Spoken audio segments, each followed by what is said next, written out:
So we all have heard of the troubles of Xbox recently. We've all heard of that, no doubt. But a story started going around yesterday that I figured we would talk about. It was reported on by a couple of outlets, a couple of different people brought it up.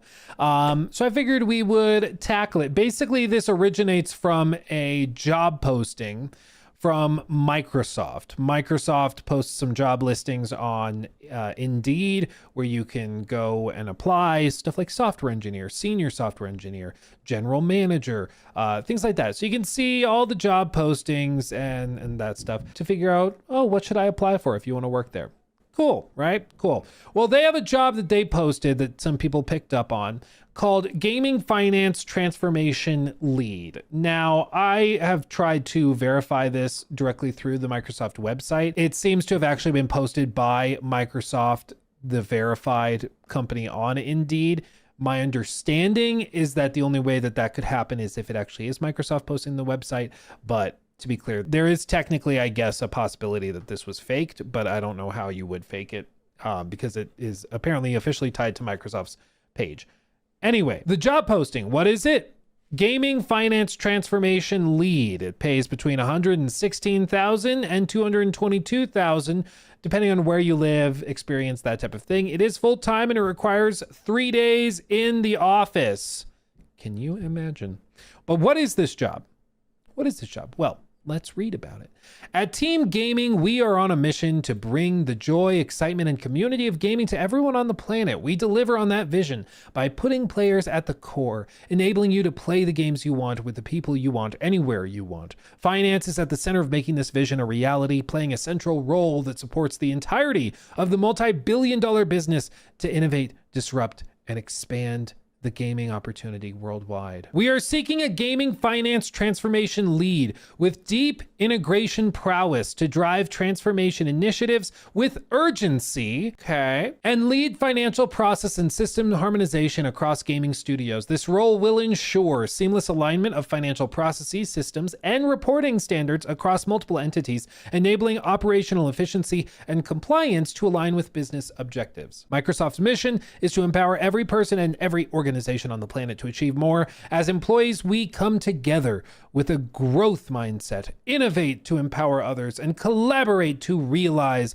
our shared goals. Each day, we build upon our values of respect, integrity, and accountability, so long as we don't lay you off, to create a culture of inclusion, again, so long as we don't lay you off, where everyone can thrive at work and beyond. In alignment with our Microsoft values, we are committed to cultivating an inclusive work environment for all employees to positively impact our culture every day. But again, if we start to feel like you're being a bit of a problem person, you're gone. Don't you dare unionize. Required minimum qualifications: master's degree in business administration, accounting, finance, economics, data science, or related field, and 4 years of experience in financial analysis, accounting, and controllership or finance. Or a bachelor's degree in business administration, accounting, finance, economics, data science, or related field, and 6+ years of financial analysis, accounting, controller, or finance related field, or equivalent experience. So they're open. If you don't meet these checklists, you can at least apply. That's cool. People are like, Luke, you should apply. I technically couldn't because I'd have to argue that YouTube has been 6 years of a financial analysis. And plus, let's be real, this job, I think basically what is being required of them is for you to go and basically find ways to not just have consistent reporting standards across studios, but they want to find some way of increasing profitability and having clear standards for all studios and publishers under their umbrella, such that it's easier and not as case by case to track performance. Because the problem right now is that it seems like there's not a whole lot of consistency operationally from studio to studio. Like, the standard for BGS is different than the standards or expectations for Activision, or the standards for Blizzard. I can't write. Blizzard has different standards and expectations. Same with smaller teams like Obsidian. They have different standards for what they need to deliver. But what about even smaller, more niche studios, like the smaller teams making some of the smaller indie games and stuff? All of that like they should, or they want to have consistent standards where it's like, okay, based on how many dollars you spent. So for every $3 you spend on your game, you need to produce $4. And then you also need to grow the player base by 3%. And you need to also drive Game Pass subscriptions up by 2% in the quarter in which you launch, tied to your genre or whatever. They want to have clear standards so that they can basically put the performance of your game into a spreadsheet, hit enter, and then see if your game was a success or not. That's how Microsoft loves doing things. They like it to be quantitative and very, very data driven.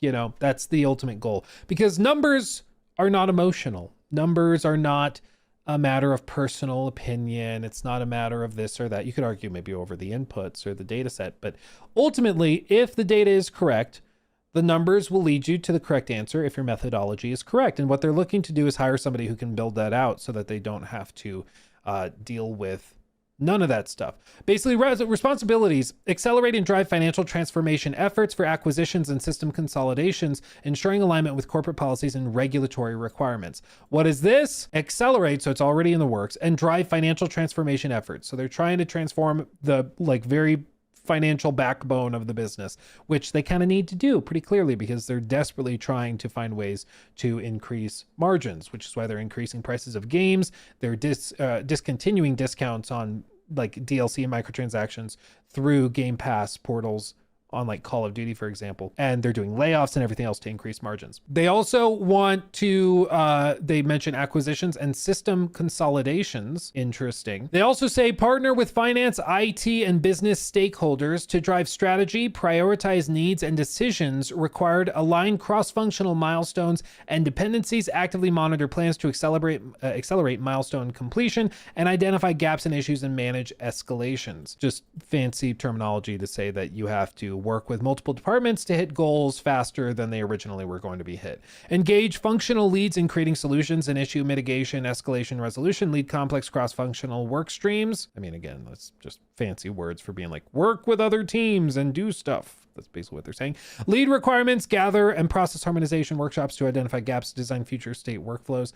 Get ahead of the problem, design ways to handle problems in the future without, before that issue even becomes an issue. Change management and communication. Act as a liaison between finance, operations, and tech teams to ensure smooth adoption of new systems and processes. So this guy also is going to be in charge of working between finance, operations, and tech to adopt new systems. Knowing Microsoft recently, that just means like AI adoption. That's my guess is what that's referring to. Deliver training and documentation to finance teams on updated tools and workflows. Again, how to use the new AI Copilot tools, for example, to increase efficiency. Ensure internal controls and compliance frameworks are embedded in all integration activities. This is just normal. There's all sorts of compliance crap you have to deal with on the corporate scale, so that's just to be expected. Collaborate with audit and compliance teams to validate financial integrity. Again, audits happen all the time in these big companies. Embody our culture and values. Notice that is at the very bottom. And then like parental leave and stuff like that they mentioned. So all of this to say, I think the easiest takeaway is they're looking to hire people to specifically overhaul and transform the financial backbone of the gaming division because there's problems. You don't typically need to transform something that's tremendously successful and that's super profitable.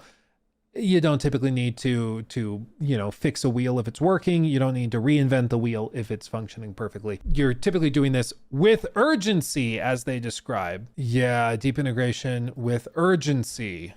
So they're looking for somebody to get in there and fix it up. I'm surprised, honestly, that the pay is as low as it is. Maybe they're also offering stock options and stuff for certain targets and milestones, but I'm surprised the pay is as low as it is for somebody that allegedly is going to be saving the gaming division. Typically, like this, the responsibilities sound like an executive suite position within the gaming division, but they're paying it like they're paying one of their software engineers, which makes me think that maybe this person does not have as much power as they would otherwise, but still. How could you tackle that assignment, Luke? So people, when I've answered this question before, I think there's sometimes confusion. There's two ways of approaching these types of things. There's the one side, which is look at it through the corporate lens and do what the company needs or wants. Like what would Satya Nadella want to have happen here? What would shareholders want? What increases the bottom line in that way? And then there's like what I would like to see as a gamer and a consumer. And what I would like to see as a consumer and a gamer is not always what's going to make the line go up as fast as it possibly could. I think long-term it would be better, but these companies often don't care that much about long-term results. They care about short-term gain for quarterly reports and stuff. There's that. I think pretty clearly the Game Pass model of just put big games on Game Pass and somehow it makes money, that clearly is an experiment that has failed. You can't just put these big AAA games on a service where people are paying a flat monthly fee and expect it to generate amazing revenues somehow. It just doesn't work. Netflix learned that the hard way, and somehow we didn't learn from it here. So I think what they should do is they should take games like Call of Duty off of the base Game Pass tiers, which they've already sort of done with like day one copies of big AAA stuff. But I think that they should remove it and they should bring it later on. If you want Game Pass to be the budget item, that's great. Have it be a budget offering, but don't include these big AAA games on it day one. I think what they should do is be clear and transparent. These games come 6 months after their launch date to Game Pass. Key takeaway is that if everything were going really, really well, they wouldn't need to transform it urgently. And they seemingly are hiring people specifically with the express goal of overhauling their finances and the financial reporting and strategies long term to find some sort of sustainability. I think that the way they do that is by trying not to be the everything platform, because while it's great and a good offering for consumers, it's not sustainable. And what inevitably happens is that then the smaller games end up subsidizing the release of the big games on the platform. So you end up with Call of Duty losing $300 million by going to Game Pass day one. And then all of the other smaller games are held to a higher standard because they have to basically subsidize that loss. Whereas I think the big AAA stuff, you just shouldn't put on the service, make it, joke about it being quadruple A or whatever, and just don't put Call of Duty on Game Pass. But I think the problem is that they wanted to increase subscription numbers and they thought, oh, well, we'll just put Call of Duty on Game Pass. But it clearly did not work out. They lost $300 million on it. So that's an oopsie. So I think that there's ways that they can fix it. They also need to streamline the types of games. And this is the difference between me as a consumer and me as like a financial person for Microsoft. If I were in charge of Microsoft and my goal was to make Game Pass the most sustainable, profitable platform, honestly, there would not be small games like Pentiment getting greenlit. Outer Worlds would not be getting greenlit. Instead, everything would be gigantic survival games. Everything would be games with hundreds of hours of content, live service games. That's the only stuff that would get greenlit because the whole goal is to get people to sign up for Game Pass and not cancel their subscription. But part of Phil Spencer's pitch for Game Pass initially was this allows us to greenlight smaller games that wouldn't get any sort of love before because they wouldn't be sustainable or profitable in a typical environment. But I think the delusion or maybe the realization later was that they aren't sustainable under Game Pass either because they don't really contribute to it. If you're a big fan of Hellblade 2, you can play that game literally in an afternoon. It's so short. And if you can play the game in an afternoon, why would somebody keep a subscription for 12 months? For 6 months? For 3 months? They wouldn't. They'll play the game they wanted to play and then they'll cancel their membership. And that's what they've run into it. They had good intentions, basically. Well, they communicated good intentions. Whether or not that's what they thought the entire time, who knows? Because it's easy to say, this will let us have small games and greenlight them and support them in this way. It's easy to say that. That doesn't necessarily mean that that is actually what they were saying behind the scenes or what the intention was. The impression I've gotten across the board from Microsoft in the last 5 years is that they are sort of flying by the seat of their pants. They're just experimenting and seeing what works and what doesn't. They even colloquially, apparently internally, were referring to Call of Duty going to Game Pass as an experiment.